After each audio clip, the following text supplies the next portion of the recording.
The future is now for Capitals' first-round pick, Hendrix Lapierre. As the team announced, he has signed his entry-level deal with an average annual value of $900,000. Today, I speak to his coach, the Q, at Chicoutimi, Yanick Jean, who, interestingly enough, was a former Caps draft pick himself.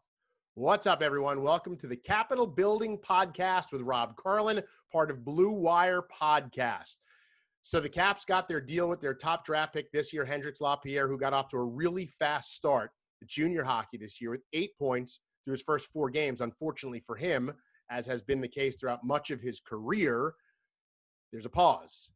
His pauses over the last couple of years have been through injuries. This was because of the COVID-19. So they canceled games, and they're actually supposed to get back at it this weekend, which is a tough break for him because, as I said, he got off to a really fast start. So I got in contact with his head coach, Yanick Jean, who just raves about him. Funny thing is, Jean told me that he said to Hendrix, we now have something in common. We were both drafted by the Caps, and neither one of us have ever played for them yet. Yanick Jean was a 5th-round draft pick back in 1994, never played for the Caps, but he knows what the experience is like, not being a first-round pick, not having that kind of pressure, but he does understand of going through the draft process. And, man, he just absolutely raves about this kid, about all different aspects of his game, the talent, the speed at which he plays, which is important in the modern NHL, and then just the type of kid he is. And much like the Caps, as you'll hear in the interview, the team where he is now in the Q is Chicoutimi is as much about the person as they are the player. And I think the Caps have gone by that as well over the years. They try to draft good people who also have immense talent. And it sounds like they have a good one here. And Yanni says that he comes from a good family. In fact, interestingly enough, his sister, according to Yanick Jean, Hendrix Lapierre's sister actually wrote a book and had it published when she was like 13 years old. It's a book for kids. So he's got pressure on him, man. Like, he's got to produce. His family is full of young people who are producing at an early age. So you'll hear Yanni thinks that Hendrix will be here sooner rather than later. That's how far advanced his game is. So for more on the Caps' top draft pick from this draft, Hendrix Lapierre, here's my conversation with his coach, Yanick Jean. Well, obviously, you guys had this little bit of a pause here from COVID, but looking at Hendrix' start to the season, I mean, it seems like he exploded out of the gates, 8 points in 4 games. How was his overall game? It's easy for me to look and say, putting up numbers must be good. What's the head coach say? No, honestly, he's been a pleasant surprise. Taking almost a year off because of an injury last year. We thought it was going to take him time to get back at it, to get back in a really good shape. Honestly, first day of training camp, he was really, really impressive out there. We played him a lot of exhibition games to make sure he find that rhythm back. And he was outstanding every time he played. It's not only 4 games. We played 4 games of the regular season, but he played 4 exhibition game as well, and he was really good in all of them. So it's been almost 8 games, and he's been really, really consistent so far. And when you say it's really surprising, I understand it's because he came off of this injury and missed so much time last year. But what is it about his game that maybe you were concerned about before this season started? I mean, timing, is he going to be scared a little bit? I don't know what happened last year. That's why we thought it was going to take him time. But, there's no sign of showing that, he doesn't want to go in that area. He doesn't want to do this and this. He's been really consistent in what he's worked on all year last year, like his shot, his body strength, everything, it showed right away. So it was really impressive. I mean, when you miss that much time on the ice, those many game situation, it's tough to get rhythm, and that's why we expect him to take maybe a couple months before he would have been in that shape that he is right now, and giving that quality of ice time he's giving us right now. You know, you look back at those injuries, and I've read the stories, and there are detailed stories about what he went through. And there was so much, I don't know if the word is confusion. Maybe it wasn't confusion for you guys, but certainly on the outside, because was it multiple concussions? Was there this issue that he had maybe with his neck, which we now realize is more of what it was? But during that time, for a kid to be staring potentially, who knows what this means for the rest of his career, that could be debilitating to a kid. How did he handle all the ups and downs of these major, this is not like a an ACL where you just rehab and get back out. These are major scary injuries. Yeah, exactly. It's you're so right on it. It was like, I wouldn't say depressed, but he was really down at the beginning. But we provide him a lot of help, mental coach, psychologist, and he chose the right way. He chose the way to be positive about it, to being able to work on some assets of his game that were going to make him a better player down the road. And once we, like, the right diagnostic was happened in January, he was pumped. He was really happy. And he would have been playing in the playoffs last year. So unfortunately, at that time, that wasn't good for him that we played. But fortunately, the draft was pushed until October, which it's a good sign for him. So he handled it well, but that experience will be so important for him down the road. He knows that he can overcome adversity now. He knows that he can push his limit. He knows that even if it doesn't go your way one day, it's going to be better the next day or the next week or the next month. So I think that last year is going to make him mature a lot as an athlete, as an individual as well. And that's going to pay big time down the road. Yeah, and that maturity was going to be my next question, because it seems like, and I've been covering the Caps now for almost a decade, that they often go for a quality on the ice. Obviously, you got to be good to be drafted by this team to have any hopes of ever cracking the roster. But they also go for good people. There haven't been a lot of like big swings and misses for them. And in just listening to Hendrix in his time with the media after being drafted, this is a good kid who's smart and has a great maturity about him. How much, is he a leader in the room? Because you could just tell where you could almost feel like people would flock to him. He's a great kid. Honestly, comes from a really good family as well. But that's the way we want to draft as a team here in Chicoutimi. We want to draft good players, but are good individuals first. You can be a good player. If you're not a good individual, we'll pass on you. But that's what impressed us when he was 15. This is what still impressed everybody. His maturity level, the way he handles himself, the way he talks in media, the way he does interview. He's really good, both language. He's never intimidated.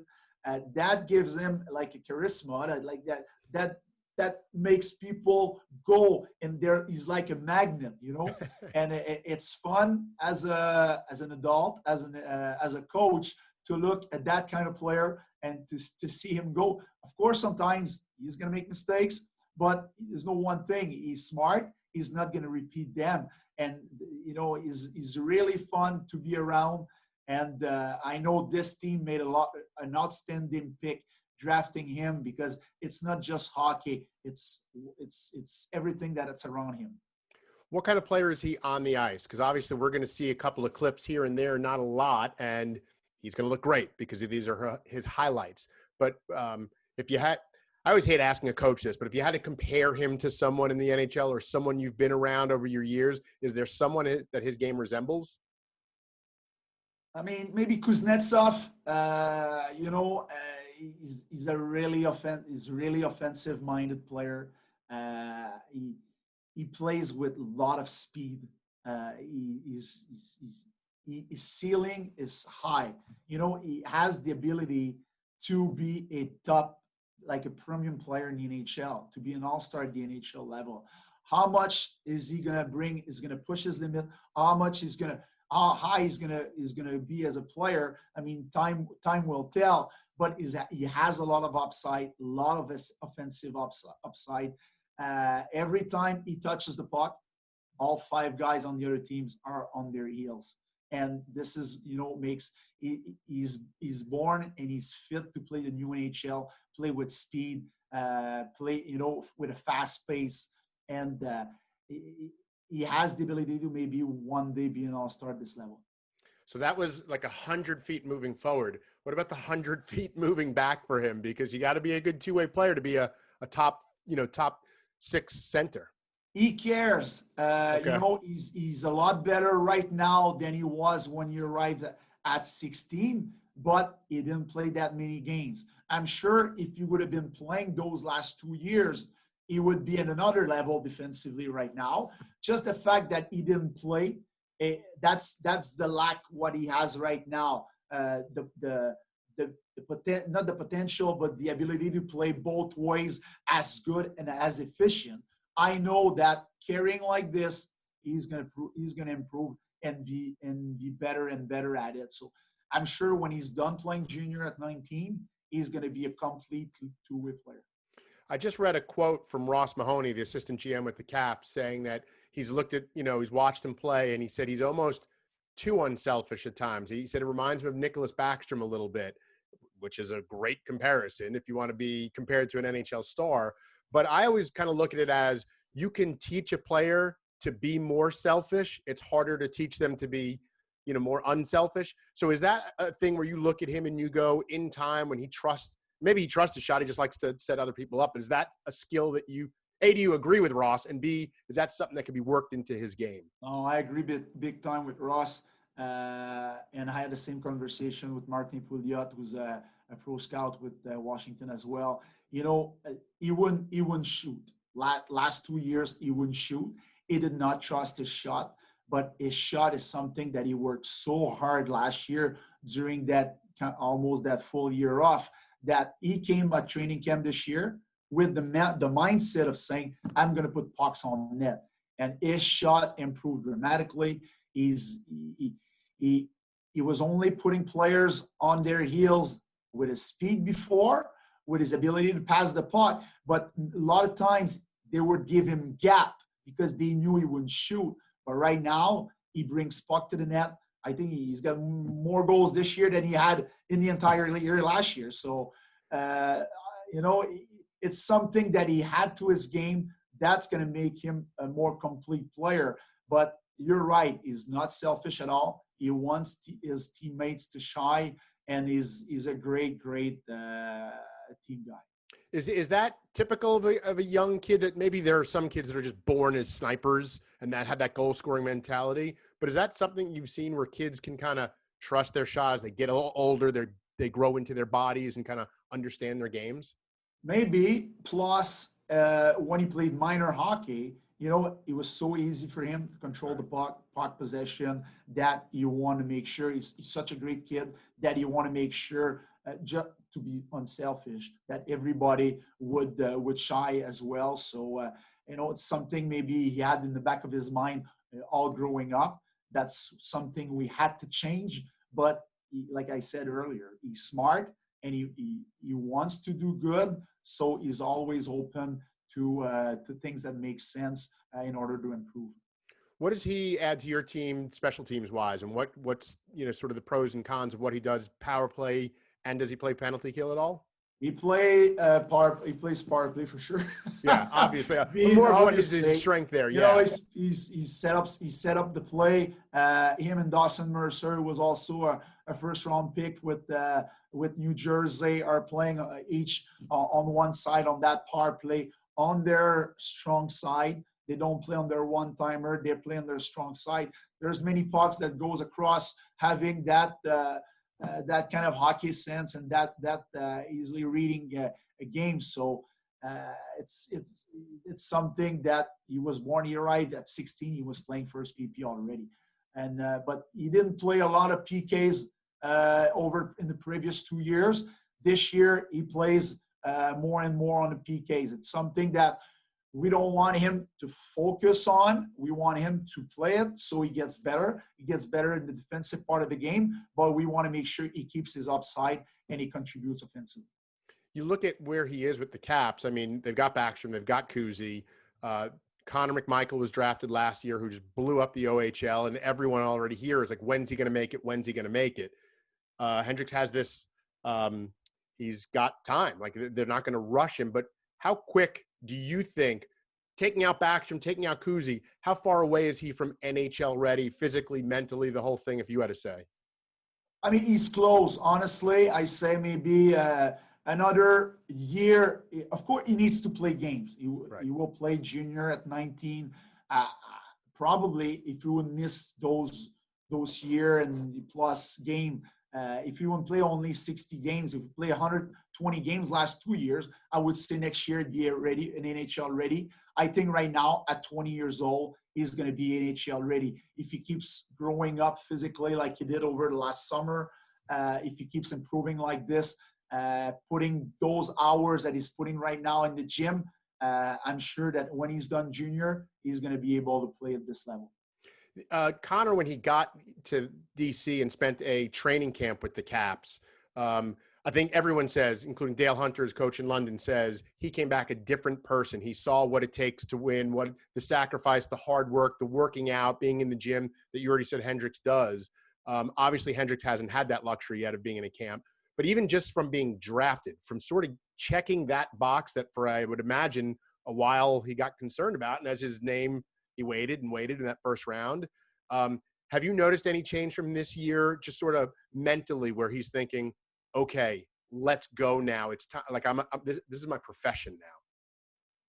I mean, I don't think I saw a change because he always talked like this. You know, it's not, okay, I got drafted, now I'm a player. He always considered himself as a player. Yes, sometimes when you're 16, 17, you don't know what to do to become a player. He's learning this. And like he's learning that over the past months, over the past years, but I didn't see any change in his mind. I saw a big change of preparation when he arrived this year, but it's not the fact that he got drafted. It's just the fact of taking more maturity, growing up, being like stronger, feeling better about himself. That the biggest improvement, the biggest change was. I guess for you as a head coach, it must be a nice luxury to tell a kid like that, and you've got 2 first-rounders sitting on your bench. All right, your line is up. Go. I would say coaches look like geniuses when they've got great players, right? Yeah, I would tell me who plays for you, and I'll tell you if you're a good coach. Right, exactly. That's awesome stuff. Thanks so much for your insight. I know fans here are really excited to one day see him play, and I think they'll eat this up. So thanks so much for your time. Anytime. Thanks for having me. Again, appreciate the time from Chicoutimi coach Yanick Jean. And again, they're back at it this weekend. So for him to take time out, coaches at any level, especially when they're getting back after a couple of weeks away from the ice because of the COVID-19 pause, another pause, for him to give that time to talk about this player, I really do appreciate it. And, he said this kid can't miss. A first-round draft pick, you hope that that's the case. A first-round draft pick who probably had top 10 talent. You would expect that to be a case, but certainly those around him as coach now at junior hockey does believe that he will be that player. And I think the hard lessons he's learned through these injuries, which again, there was big concern that these were multiple concussions as it turned out. And I'm sure if you're listening to a Capitals building podcast, you probably, digest a lot of Caps information, as you well know now. It wasn't. This was a neck injury, an old neck injury that because of a concussion and big hits, it activated that injury. So he dealt with those neck injuries and has built up his strength and his stamina where they think the concussions were never a problem, they say, and they think this neck injury won't be a problem either. But because of those question marks, the Caps may have been lucky in that they, he fell. He fell in the first round, and it seems like they have a kid that, combined with Connor McMichael, when you start thinking about the succession of Nicholas Backstrom and Evgeny Kuznetsov and what happens after them. Well, now you start penciling in Connor McMichael and Hendrix Lapierre, and you say, okay, we've got some high-level talent that the Caps have not had offensively in a long time. We've seen good young defensive players, but they're starting to stockpile with top 6 type kids. And that's going to be important because we keep talking about the window, and the window will close. It is closing with these Hall of Fame immense talents. But there's a lot of different ways to win. And if you've got talent coming up, that's the way they're going to hopefully bridge the gap from the Ovi Backstrom generation to whatever is next. And maybe we'll look back on that and say the McMichael Lapierre generation. But they've got some talent and impressive young kids as well. So again, thanks to the Chicoutimi coach, Yanick Jean, 1994 fifth-round pick of the Caps, who never put on the jersey, but his student will one day, Hendrix Lapierre. And it sounds like Caps fans should be very excited about that. Hope you enjoyed the conversation. Hope you enjoyed finding out a little bit more about the type of kid, type of player that Hendrix Lapierre is. And please remember to go and subscribe both to my YouTube channel of the same name in support of the podcast, as well as the podcast. Subscribe, leave a rating, write a review. All helps get the word out there about the Capitol Building Podcast with Rob Corlin, part of Blue Wire Podcast. We will talk again soon. Let's go, Caps.